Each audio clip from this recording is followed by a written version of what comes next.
नमस्कार, मी पंजाब डक हवामान अभ्यासक मुक्काम पोस्ट गुगली धामणगाव तालुका शिलो जिल्हा परभणी। आजपासूनचा परत शेतकऱ्यासाठी अंदाज देतोय। सर्व शेतकऱ्यांना सांगू इच्छितो, शेतकऱ्यांनो आता म्हणजे आज 15 जून पासून तर जवळपास 23 जून पर्यंत राज्यामध्ये भाग बदलत पाऊस पडणार। आज या तालुक्यात पडणार, उद्या दुसऱ्या तालुक्यात, परत त्या तालुक्यात म्हणजे एक दिवस आड पाऊस येणार आहे म्हणून हा अंदाज लागला।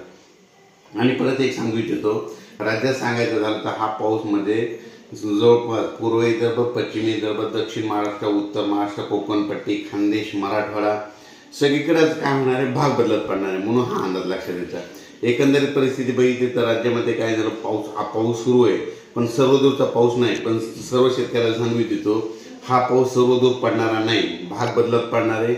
आज या तालुक्यावर पडेल, आज या गावावर पडेल तर उद्या दुसऱ्या गावावर पडेल म्हणून हे अंदाज लक्षात येतो। आणि सर्व शेतकऱ्याला सांगू इच्छितो, मग नेमका पाऊस कधी येणार तर तुम्हाला एक सांगू इच्छितो, राज्यामध्ये म्हणजे सांगायचं झालं तर 25 जून पासून म्हणजे 25 ते 30 जूनच्या दरम्यान राज्यात सर्वदूर मोठा मुसळधार पाऊस पडणार आहे म्हणून हे अंदाज लक्षात येतात।